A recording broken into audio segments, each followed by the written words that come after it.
it is ultimately important for you to look at your goals, truly what you want to do in your life, and then look at the people who you spend the most time with in your life and figure out if that lines up.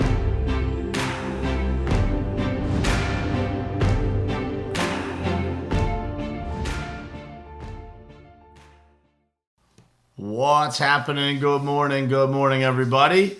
It is Monday, September 16th, 2019. And this morning's topic is going to be a good one, I think. It might actually get some people fired up a little bit. Maybe in a bad way, maybe in a good way. But the title is Cheer for Yourself. And this title came from attending a football game yesterday. I had see Keith Calloway on the stream here. I was blessed to have Keith and his family in for the weekend this weekend to go to the Steelers and Seahawks game.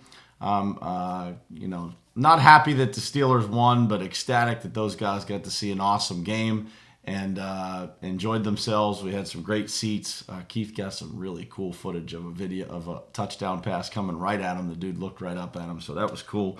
But while I was watching that game yesterday, I was looking around, and I watch football very differently today than I did 10 years ago. 10 years ago, I'm still a passionate fan, but I just look at it very differently. I detach my emotions a lot more, and so I look at it.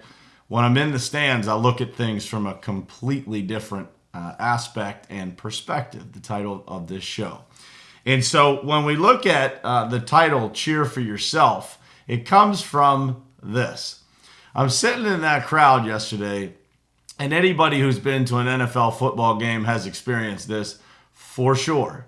All of the people around you who are literally screaming at the top of their lungs and telling the coaches what to do and telling the players what to do and all of these things, but they're extremely passionate, especially here in Pittsburgh. I know for sure. Keith and his parents were telling me yesterday about Seattle being exactly the same. But, these people are incredibly passionate in cheering on their team, like relentlessly, right? Like to the point of, I couldn't help but imagine yesterday when I'm looking at some of the people in the stands, I'm thinking, man, I wonder if these people cheer for themselves the same way. And, the answer that I thought to myself was, I hope so, but I don't think so. And so I wanted to talk about that this morning. So let me say some good mornings here. Keith, good morning. Judd, Justin Myers, Joe, what's happening? Savage Grind, what's up, my brother? Patricia, I saw you on here. Dean, good morning. Dina, thank you guys for joining and spending every morning with me. I appreciate you guys a ton. So, at any rate, what do you do when it comes to cheering for yourself? That's the topic. And so, in the last few years, it's been a really incredible change for me in my life, just about, maintaining a better perspective. That's why I decided to write the book. That's why this podcast is titled what it is.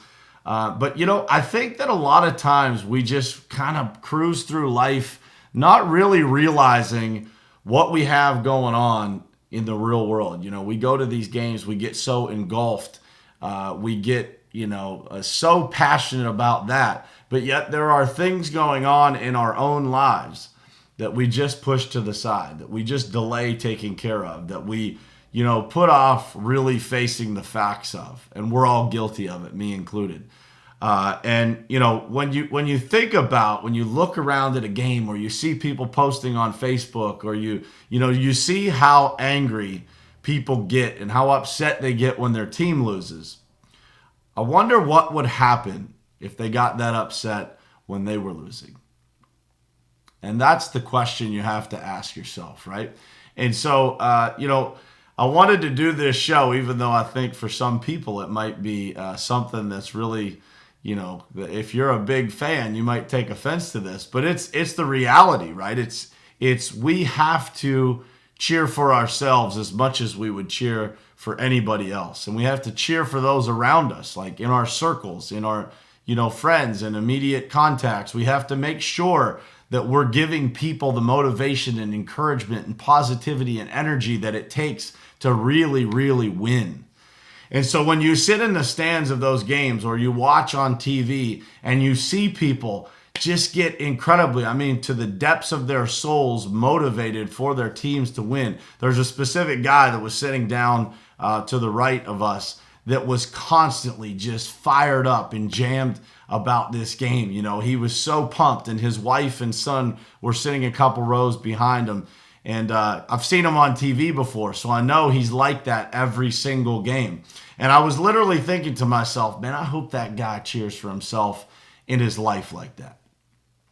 And then there was a guy sitting behind me that nonstop, constantly, he was the guy in the stands that's the coach, right? He could be a better coach than the coach. And he kept saying, they should this, and the offensive coordinator should that. He should do this. He should do that.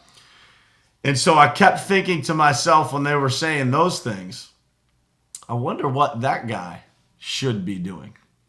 Or what should I be doing with my days and my weeks that I'm not doing today? Because it's really easy, right, for us to sit on the outside, look at a football team and say, I should this, they should that. They shouldn't have done that. At the end of the game yesterday, the Seahawks won the game between the Seahawks and the Steelers yesterday on a 4th and 1 that they decided to go for. And they got it, and they won. They were able to run out the clock, and they won. And so the guy behind us was saying, man, I don't think he should go for it. I don't think he should go for it. And conversation all through the stands, what should they do? Ask yourself that question, guys. What should you be doing? When you sit on the couch, you watch sporting events, if you watch them, or you watch something else and you have an opinion and you're evaluating what other people do, what should you be doing? And so when you look at others, make sure that that perspective has a mirror to it and that you're able to reflect on what you should be doing yourself as well.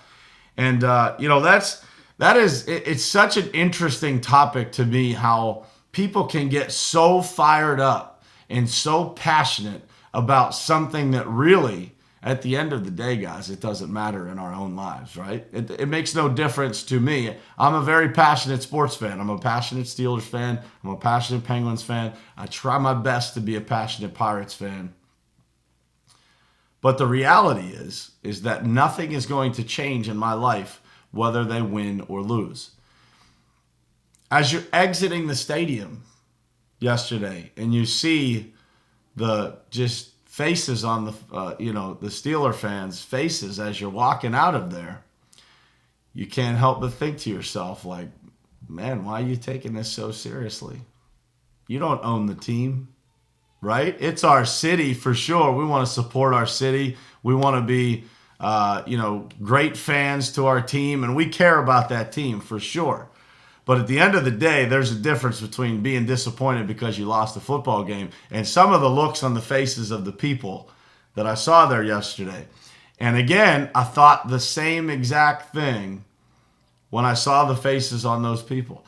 I wonder if they feel that same way, if they feel that same disappointment when something doesn't go right in their life, when they lose. And again, I wonder if they go back and tell themselves what they should do.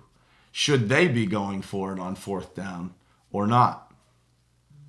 And by the way, after that game was over yesterday, the Callaways and I had a conversation about, man, everybody sure would be looking at Pete Carroll different if that 4th down wasn't successful. And it was close from where I could see. It was probably fairly close. So if that didn't happen, how would they have judged him? Same thing happens in our own lives, right? We second guess everything. We wonder about what I should do, what I shouldn't do. But it's very easy for us to look at those things when it's outside of our own lives. So I would challenge you guys today to think about that from your own life perspective. When you look at things and you say, man, this person should be doing that. This person should be doing that. I am guilty of this, guys, because I coach people. So I give people advice. I advise others. And sometimes I say to my own team, for those who are on here, who work with me every day, or actually some of the people that I coach, I say it to as well. It is easy to give advice. It's very easy to see what somebody else should do.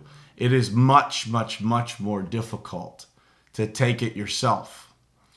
And so I would tell you guys to stay disciplined to what you give advice to others. You have to give the same advice to yourself, and you have to hold yourself accountable and cheer for yourself to make it all happen.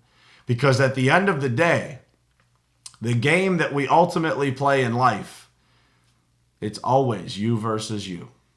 And there is nothing else in the world that will matter. If you are winning that game, you will always be happy with yourself. You will always look in the mirror and be proud of that person that you see. And I got news for you guys. I don't think that any of us are going to get to the point where every single day, all of the time, we look in the mirror and feel proud of ourselves. There's always going to be something that we're working on to find a higher gear, to improve, to get better at. But the reality is, we should still cheer for ourselves. Just like the fans in those stadiums do. There's a whole group of fans that cheer, win or lose. They'll stand in the crowd after the game and applaud their team, whether they win or lose, and say, we'll get them next time. And so make sure that you're doing that for yourself. Whether you win today or lose today, take a lesson from it, evaluate it, make sure you're keeping score. And at the end of the day, make sure that you still cheer for yourself. Because if you don't cheer for you, it's going to be really hard for other people to do it. And again, guys, make sure when you're making that list of shoulds, people should this, people should that, your team should this, the offensive coordinator should do that. Make sure that that list has a place in your life as well. Make sure that you have a list of what you should do. But no matter what, always, always, always keep cheering for yourself. Because if you don't, nobody else will. And so I appreciate you guys tuning in this morning. This is a short one. I wish you guys the very best week. It's a Monday. I love Mondays. It gets us started. A new opportunity to win, a new opportunity to have a great week. No matter what. If you won last week, man, you're on a roll. If you lost last week, you get to turn over a new leaf.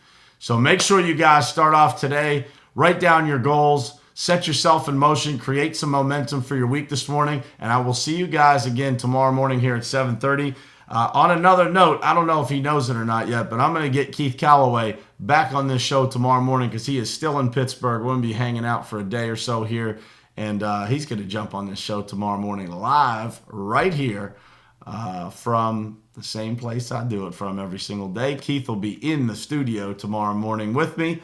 And on Thursday of this week, I have a very special guest for you guys. I have Jay Duran, who wrote a book called 30 Days of Thought. He owns a company called Culture Matters. He is a culture expert, and that guy is probably one of the most intelligent people that I've ever encountered in my life and has a tremendous, tremendous perspective on so many things, and the way that he looks at things will absolutely blow your mind and expand the way that you think and the way that you look at things in the world. So I appreciate you guys coming in here with me this morning. Again, I love you guys. I appreciate the support so much, all the DMs, PMs. Please, guys, go give us a rating on Spotify, iTunes, all of those things. Share these episodes on the podcast platforms to anybody that you think can benefit from it. We've got a ton of downloads coming in. I'm very excited about the momentum that we have on the podcast platforms. They are also available on YouTube, so if you miss it here and you tend to spend some time on YouTube, you can go to my channel, subscribe there. It's just Brian Hess, so you should be able to find me pretty easy. And then all the episodes are there. There's a bunch of other videos that you can check out too from our Top Contractor podcast. So I appreciate you guys joining me. Please share, like, comment, tag somebody in the comments that needs to hear this. And I will see you guys tomorrow morning again right here on Morning Perspective. Love you guys. See you soon.